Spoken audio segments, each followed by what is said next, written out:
Hello, my dear students. Hope you are quite well.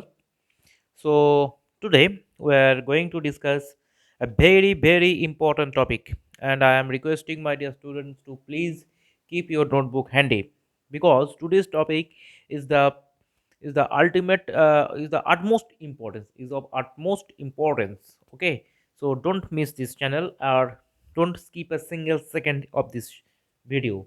Okay, so today's class is very very important. So what I am going to discuss today is the geometry of a molecule. So geometry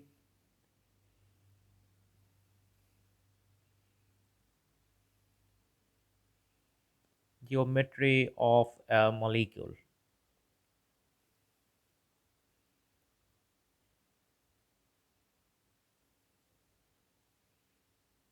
I am not taking your time.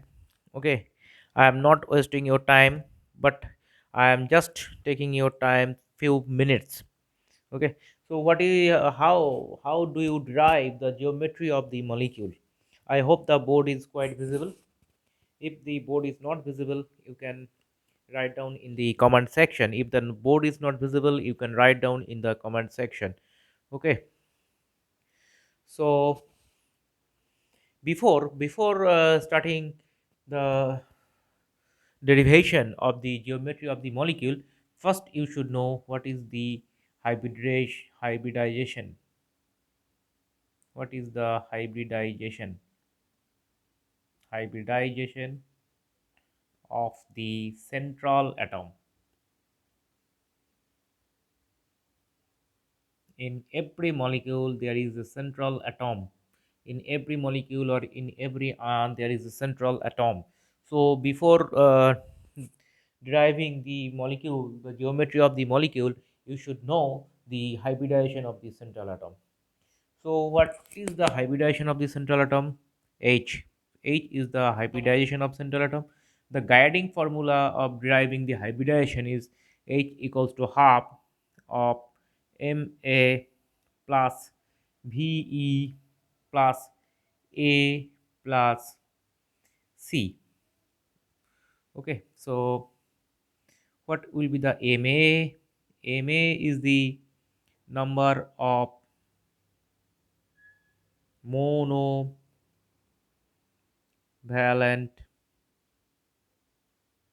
atom, number of monovalent atom around the number of monovalent atom or is around the central atom. So what will be the Ve? Ve is the number of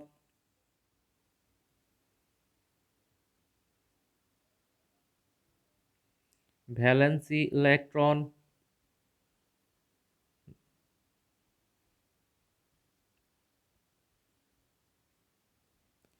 of the central atom. This is the Ve. What will be the A? A is the charge of anion if applicable,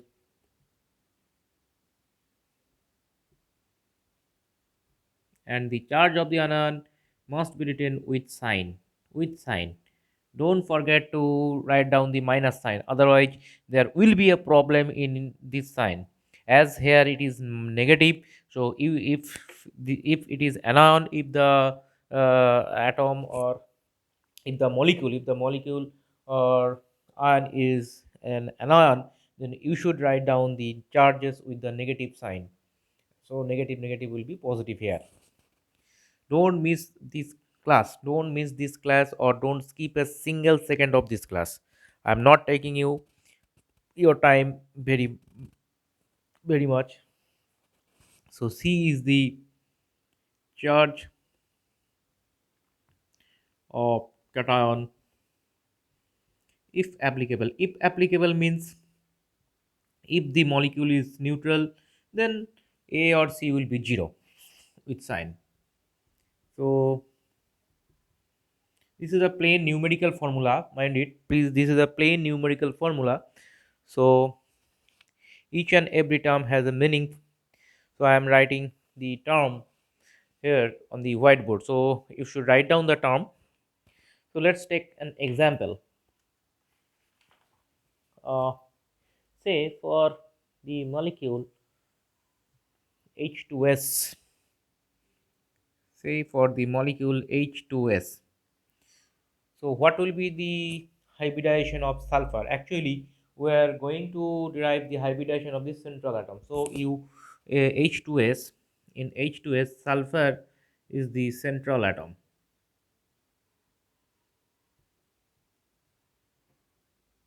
So why? I am just telling you in a single sentence. Why we choose the central atom? Because the hybridization of the central atom, we are interested in hybridization. We are interested in the hybridization of the central atom only because central atom projected is orbital, and how the central atom projected is orbital, it guides actually the total geometry of the molecule. Okay, so we are interested basically in driving the hybridization of the central atom. Okay, so S is the central atom. So what will be here Ma? So around S there are two hydrogen, and we know that the valency of hydrogen is 1. So number of monovalent atom Ma is 2 because there are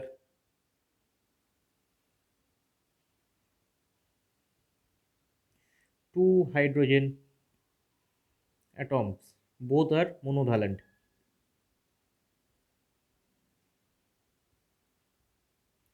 So number of valence electron, what will be the number of valence electron for sulfur? For sulfur, the number of valence electron is like the oxygen, because oxygen and sulfur remains in same group. So the number of valence electron for sulfur will be that of oxygen. So it is, what will be, how we derive the number of valence electron for sulfur? So in case of oxygen,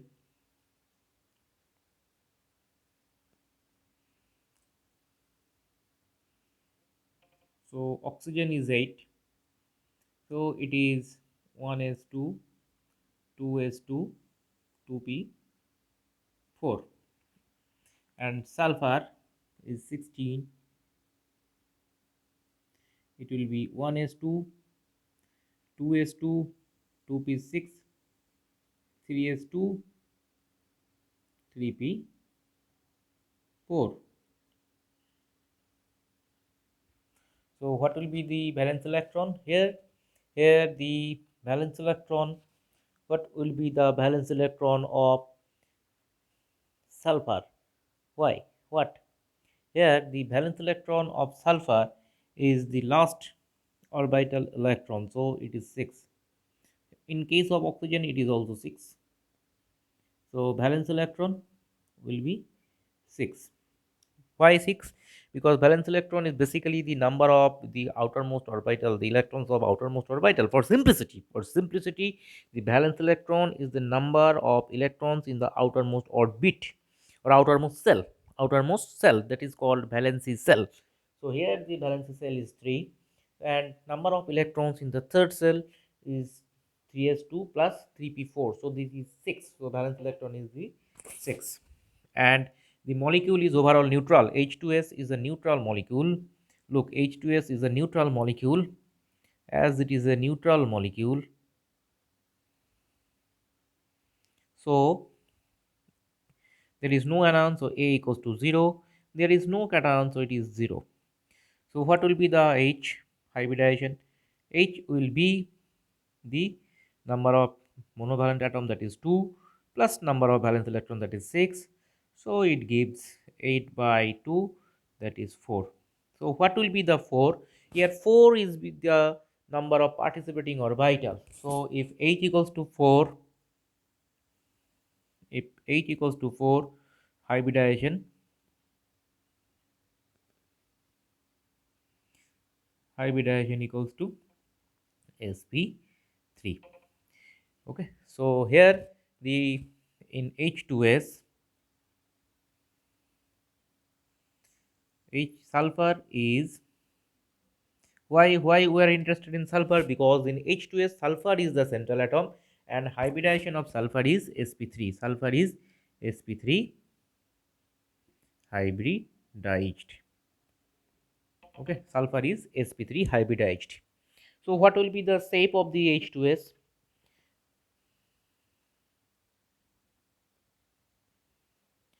So what will be the shape of the H2S? The shape of the H2S will be tetrahedral. Okay, so shape of the H2S will be the tetrahedral. Now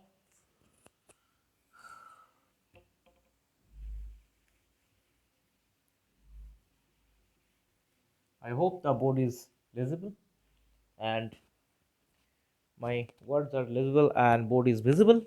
So H2S should be the tetrahedral. But now my question is, it is pure tetrahedral? Is it pure tetrahedral?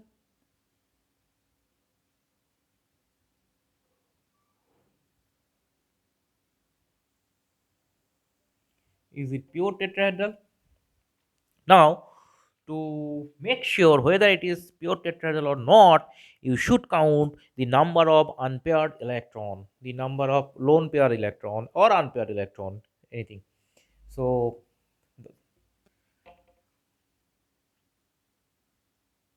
the formula is the number of lone pair electron